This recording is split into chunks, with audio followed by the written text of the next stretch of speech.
देखिए एग्जांपल 8 देखिए एक वेक्टर का मैग्नीट्यूड, ए का मैग्नीट्यूड आपको गिवन है, वो है 5 मीटर। बी वेक्टर का मैग्नीट्यूड गिवन है 3 मीटर। आपने इनके what is the angle between them if their dot product is,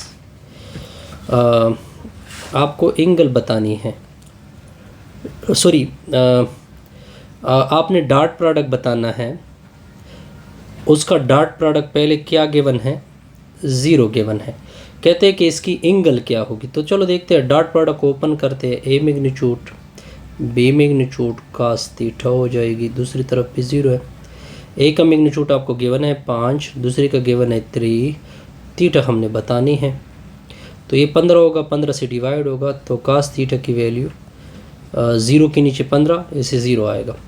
अब थीटा की जगह क्या पुट किया जाए कि 0 आ जाए, वो हमें पता है कि थीटा की जगह क्या पुट करेंगे, 90 पुट करेंगे तो 0 आएगा। तो थीटा की वैल्यू कितनी आएगी, 90 डिग्री। दूसरा देखते हैं। दूसरा आपको देखिए दोबारा हमने थीटा बी पार्ट के लिए थीटा फाइंड करनी है, ठीक है। बी पार्ट के लिए तो A vector dot B vector ये इक्वल होता है A magnitude B magnitude cos theta की इक्वल होता है।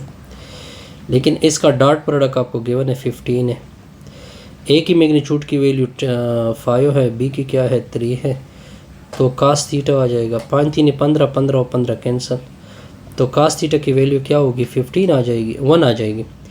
क्या पुट किया जाए कि थीटा कास 1 की इक्वल आ जाए। हमें पता है कि कास की जगह यानी अगर थीटा की जगह 0 पुट किया जाए तो 1 मिलेगा, तो थीटा की वैल्यू क्या मिलेगी 0। अब देखिए, अब कहते हैं कि ए डॉट बी की जगह क्या पुट करो, -15 पुट करो, ठीक है। ए डॉट बी किसकी इक्वल है, ए मैग्नीट्यूड बी मैग्नीट्यूड, ठीक है। काज ऑफ थीटा इक्वल होता है इक्वल टू -15 होगा। ये 3 होता है, दूसरा 5 होता है, 15 से डिवाइड होगा तो -1 होगा। थीटा की जगह क्या पुट किया जाए कि -1 होगा, यानी 180 पुट करेंगे तो इससे क्या आएगा 180। अब देखिए, अब हमने एक और रिज़ल्ट निकालना है। वो क्या रिज़ल्ट है, लॉ ऑफ कोसाइन निकालना है। तो इसके लिए हम क्या लेते हैं, ये वेक्टर ए हो गया, ठीक है। फिर ये वेक्टर बी है, ठीक हो गया, और ये वेक्टर क्या है सी है। तो अगर आप इसका रिजल्टेंट देखें, यहाँ पे हेड टू हेड मिल रहा है और टेल टू टेल मिल रहा है, तो ए वेक्टर रिजल्टेंट होगा बी प्लस सी का। अगर मैं इसे सी निकाल दूँ तो सी की वैल्यू आ जाएगी a माइनस बी आ जाएगी, ठीक हो गया। तो सी की वैल्यू तो हमें a माइनस बी मिली, यानी हेड टू टेल रूल के मुताबिक सी की वैल्यू मैंने इधर से निकाल दी।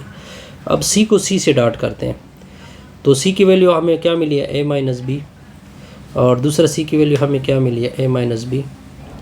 तो सी डॉट सी, पहले a मल्टीप्लाइड होगा दोनों के साथ, तो a डॉट a होगा माइनस a b होगा, फिर b मल्टीप्लाइड होगा माइनस बी ए या a b a की बात होती है, तो ये माइनस ए बी आएगा, माइनस माइनस प्लस होगा, बी डॉट बी होगा।